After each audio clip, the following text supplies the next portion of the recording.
আয়াতুল কুরসির এমন একটি আমল আপনাকে শিখিয়ে দেব, যদি করতে পারেন এর ফলাফল কি পাবেন নিজের চোখে দেখবেন। এজন্য আজকের আমলটি অত্যন্ত শক্তিশালী একটি আমল। কোরআনুল কারীমের ভেতরে আয়াতুল কুরসির আমলটি আপনাকে শিখিয়ে দেব। একটু সবর করেন, ভিডিওটি মনোযোগ সহকারে দেখার চেষ্টা করবেন। আচ্ছা বলুন তো, আয়াতুল কুরসি আমরা কে না পারি? বেশিরভাগ নারী পুরুষ আমরা কিন্তু আয়াতুল কুরসি পারি। আমি আপনাদেরকে বলব, যারা আয়াতুল কুরসি পারেন আজকের ভিডিওটি দেখে যাবেন। আয়াতুল কুরসি জানেন অথচ আপনি আয়াতুল কুরসির কিছু গুরুত্বপূর্ণ গোপন কিছু আমল আপনি জানেন না। আমি সেই গোপন আমলের ভেতর থেকে একটা আমল আপনাকে জানাবো। যারা ঈমানদার মুসলিম আছেন, আজকের ভিডিওটি আপনি দেখবেন। অনেক বেশি বেনিফিট, অনেক বেশি ফলাফল আল্লাহ তাআলা আপনাকে দিবেন ইনশাআল্লাহ। একটু সবর করুন, ভিডিওটি দেখতে থাকুন। আর হ্যাঁ, এখনো পর্যন্ত যারা লাইক করেন নাই অবশ্যই একটি লাইক করে ফেলুন। চ্যানেলটি সাবস্ক্রাইব করে অল নোটিফিকেশন অন করে ফেলুন। আমি যখনই ভিডিও আপলোড করব সবার আগে যেন আপনি পেয়ে যান। প্রিয় দর্শক, প্রথম নাম্বার আমি আয়াতুল কুরসির একটা ঘটনা বলে আমার ভিডিওটি শুরু করার চেষ্টা করব। আমি প্রথম নাম্বারে আয়াতুল কুরসির একটা ঘটনা বলে আপনাদেরকে ভিডিওটি শেয়ার করার চেষ্টা করব। কন্টিনিউ কথাগুলো বলার চেষ্টা করব। একটু ঘটনাটা শুনে যান। তাহলে আয়াতুল কুরসির প্রতি আপনার আগ্রহ বা আয়াতুল কুরসির আমল করার প্রতি আরো মনের শক্তি বেড়ে যাবে। তাহলে শুনবেন না কেন? এজন্য একটু সবর করেন। আয়াতুল কুরসির যে ঘটনাটা আপনাদেরকে বলব, আমাদের বাংলাদেশের যখন বাংলাদেশ যখন স্বাধীন হয়েছিল, এক আল্লাহওয়ালা, এক বুজুর্গ, উনি উনাকে অনেক বাহিনীরা খুঁজতেছিল মেরে ফেলার জন্য, তাকে ধরে নিয়ে যাওয়ার জন্য। সেনাবাহিনী বলেন বা যেকোনো বাহিনী তাকে খুঁজতেছিলেন বাংলাদেশ স্বাধীন হওয়ার পরে। তো উনার পক্ষে শুধু আল্লাহ তাআলা ছিলেন। কারণ দেখবেন সমাজে কিছু মানুষ আছে, হ্যাঁ? নামাজ পড়বেন, আপনার বিরুদ্ধে কথা বলবে। অথচ আপনি কোনো মানুষের বাসায় যান না, কারো সাথে কথা বলেন না, আপনার নিজের ইনকাম নিজে খান। লেকিন কিছু মানুষ আছে এরপর আপনার পেছনে লেগে থাকবে। এটা এরকম কিছু মানুষের স্বভাব আছে। রাইট? তো আমি আপনাদেরকে বলব, ওই হুজুর, ওই আল্লাহওয়ালা, ওই বুজুর্গ, উনি উনার বিরুদ্ধে মামলা হয়েছে। উনাকে আ মেরে ফেলবে বা ধরে নিয়ে যাবে এরকমই অবস্থা। উনি বলেন, "আমার পক্ষে দুনিয়ার মানুষগুলো না থাকলেও কি হবে? আমার আল্লাহ তো আমার সাথে আছেন।" তো আমরা স্বাভাবিক, যেকোনো আসামি, যেকোনো দুশমন, যেকোনো শত্রু মানুষকে ক্ষতি করে বেশিরভাগ রাতে। বেশিরভাগ, হ্যাঁ, দিনেও হয় ঘটনা, কিন্তু রাতে বেশিরভাগ ঘটে থাকে। Fine, okay fine. তো এজন্য হুজুর বলেন, দিনের মধ্যে তো কোনো ব্যক্তি যদি আমার শত্রু হিসাবে আসে, আমাকে ধরার জন্য আসে, আমি তাকে দেখেই ফেলব, হ্যাঁ? কিন্তু হুজুর বলেন, রাতের মধ্যে তো আমাকে কেউ আঘাত করার জন্য আসলে, আমাকে কেউ ধরার জন্য আসলে তখন তো আমি দেখব না। তো হুজুর রাতে যখন ঘুমাইতে যেতেন, তিনি অনেক একটু ভয় করতেন যে আমার কি অবস্থা হয়, আমাকে কে ধরবে না ধরবে। এটা নিয়ে অনেক টেনশনের মধ্যে তিনি থাকতেন। লেকিন উনি প্রতি রাত আয়াতুল কুরসি তেলাওয়াত করে ঘুমাইতেন। হুজুর বলেন, আমার পক্ষে কেউ ছিল না, বাট আমি আল্লাহর উপর বিশ্বাস করে প্রতি রাতে আমি আয়াতুল কুরসি তেলাওয়াত করে ঘুমাইতাম। হঠাৎ করে একদিন তাকে ধরার জন্য বাহিনীরা গেছে। রাতের অন্ধকারে, রাতের ২টায় ৩টায়। ওইদিকে গিয়ে দুনিয়ার বাহিনী গেছে হুজুরকে ধরার জন্য, আল্লাহওয়ালাকে গ্রেফতার করার জন্য, জুলুম করার জন্য, জালেম গেছে আরকি। তো যারা বাহিনী গেছে, সে জামানার মধ্যে তো এত সুন্দর ছিল না মানুষের, এত দারোয়ার, চতুর্পাশে দেওয়াল এরকম না। স্বাভাবিক একটা ঘর, ওখানে হুজুর ঘুমিয়েছেন।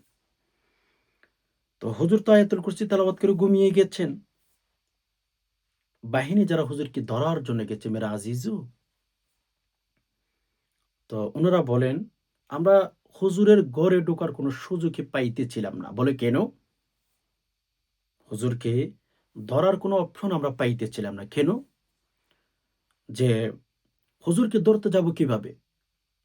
হুজুরের ঘরের দরজার সামনে এমন কিছু মিলিটারি, এমন কিছু বাহিনী আমরা দেখছি যে তাদের মাথা আসমানের উপরে, তাদের পা জমিনে। বুঝতেছেন বিষয়টা? মাথা কোথায়? আসমানে, পা জমিনে। লম্বা, লম্বা অস্ত্র তাদের হাতে। তো এবার চিন্তা করুন দুনিয়ার বাহিনী যারা গেছে ছোট্ট, ছোট্ট মানুষ। ছোট্ট, ছোট্ট কিছু দুনিয়ার অস্ত্র নিয়ে তারা গেছেন। লেকিন হুজুরের দরজার সামনে যে বাহিনীগুলো দাঁড়িয়ে আছে, এগুলোর অস্ত্র বিশাল বড় অ্যান্ড অনেক লম্বা তারা। এবার যারা দুনিয়া থেকে হুজুরকে ধরার জন্য গিয়েছিল তারা অনেক ভয়ের মধ্যে পড়ে গেছে। হায়, হায়, হায়! এটা কেমনে কি হইল? এটা কি থেকে কি হয়ে গেল? ঠিক না? তো হুজুরকে যখন ধরতে গেছেন তারা, তারা আর বাড়িতে যে যাবে, সামনে যে যাবে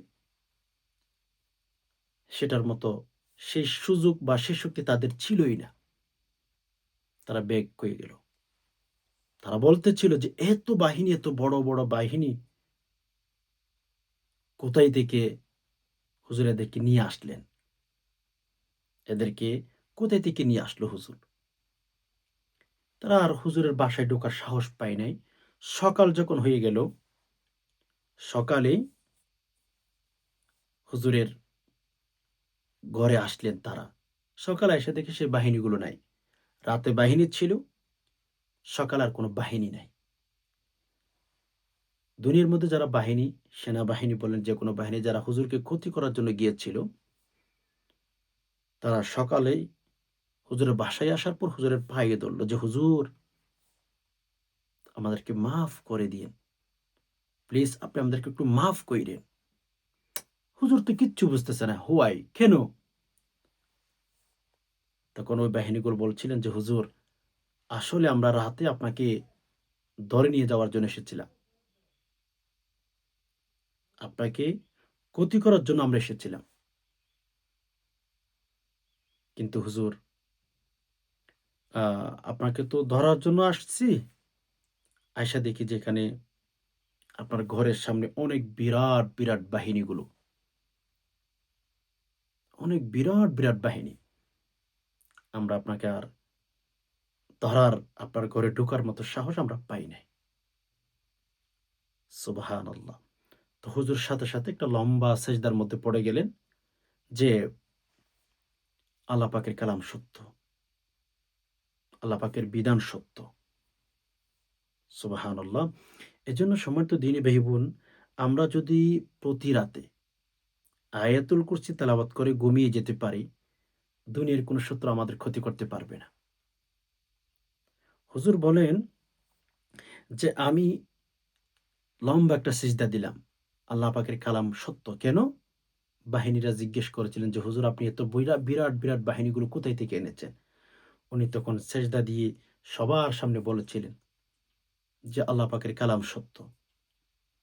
আমি প্রতি রাতেই আয়াতুল কুরসি তেলাওয়াত করে ঘুমাইতাম যে আল্লাহ পাক রব্বুল আলামিন আমাকে যার কারণে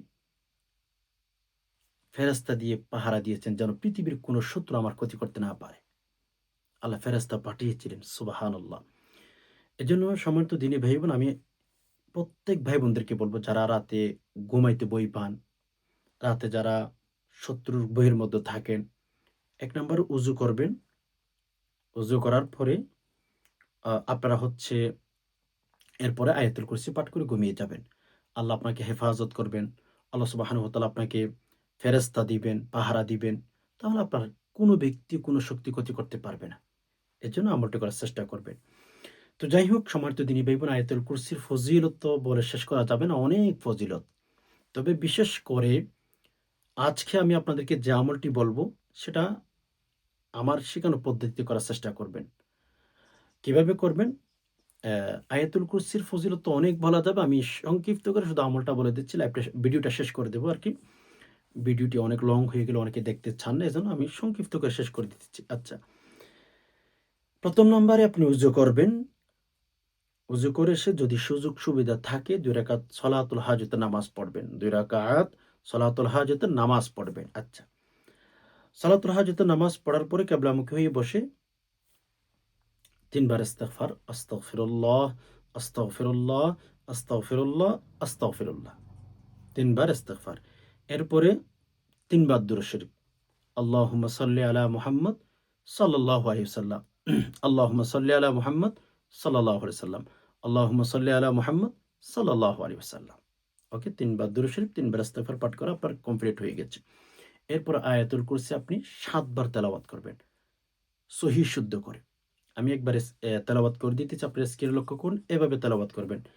বিসমিল্লাহির রহমানির রহিম। আল্লাহু লা ইলাহা ইল্লা হুয়াল হাইয়ুল কাইয়্যুম। লা তাখুযুহু সিনাতুন ওয়ালা নাওম। লাহু মা ফিস সামাওয়াতি ওয়া মা ফিল আরদ।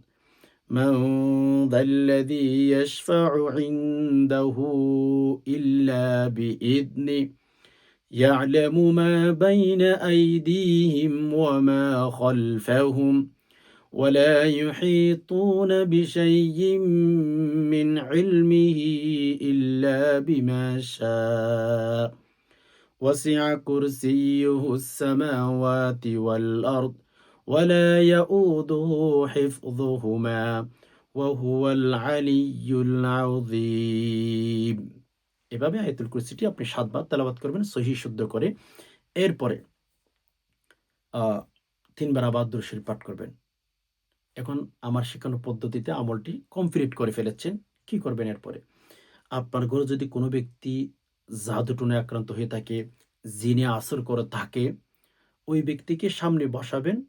সামনে বসানোর পরে আপনার হাত এভাবে সোজা করবেন। সোজা করে ওই যে ব্যক্তিকে জিনে আসর করেছে তার চেহারার মধ্যে এভাবে সোজা করে ফু দিবেন। ওই ব্যক্তির জাদুগ্রস্ত হয়েছে, জিনগ্রস্ত হয়েছে, ওই ব্যক্তির জাদুটোনা কেটে যেতে বাধ্য হবে। যদি জিন থাকে, জিন চলে যেতে বাধ্য হবে ইনশাআল্লাহ। অত্যন্ত শক্তিশালী একটি আমল। ঘরে বসে যারা জাদুটোনায় আক্রান্ত হয়ে গেছেন, কুফরি কালাম করেছে, জিন আসর করেছে, আমলটি করুন। তবে যে ব্যক্তি আমলটি করবেন একটু দূরে থাকবেন, কারণ জিন আপনার ক্ষতি করতে পারে। আয়াতুল কুরসির পাওয়ার অনেক বেশি। জিনের উপর জিনের সেটা সহ্য করতে নাও পারে, আপনার ক্ষতি করতে পারে। এজন্য দূরে বসে আমলটি করবেন। আশা করি বিষয়টি বুঝতে পেরেছেন। রব্বুল আলামিনের কাছে দোয়া করি আল্লাহ যে সমস্ত ভাই বোন কথাগুলো শুনছেন, ধর্মের কথাগুলো, ইসলামের কথাগুলো, আল্লাহ সবাইকে আপনি শান্তি দান করুন, নিরাপত্তার মধ্যে রাখুন। সকল প্রকার জাদুটোনা কুফরি কালাম থেকে হেফাজত করুন। আল্লাহ সকলের ঘরের মধ্যে আপনি শান্তি দান করুন। আমিন। নাসরুম মিনাল্লাহি ওয়া ফাতহুন করিব। ওয়াসসালামু আলাইকুম ওয়া রাহমাতুল্লাহি ওয়া বারাকাতুহু।